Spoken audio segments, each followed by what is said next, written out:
لا تنسوا الإعجاب بالفيديو والاشتراك بالقناة وتفعيل الجرس. السلام عليكم ورحمة الله تعالى وبركاته.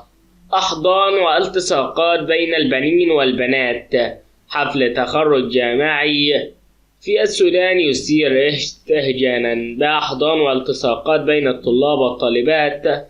جرت مراسم حفل تخرج إحدى الجامعات في السودان مؤخرا، وشاهد محرر متاريس مقطع فيديو تم تداوله على نطاق واسع أظهر حفل تخريج إحدى الجامعات على واقع أغنيات صاخبة، وظهر فيه طلاب وطالبات في حالة أحضان والتصاقات أثناء رقيص الأمر الذي أثار استهجانا واسعا بين رواد مواقع التواصل الاجتماعي. وأعاد حفل التخريج مطالبات سابقة لتدخل وزارة التعليم العالي بمنع مثل هذه المناسبات التي تتضمن ممارسات دخيلة على المجتمع. والسلام عليكم ورحمة الله تعالى وبركاته.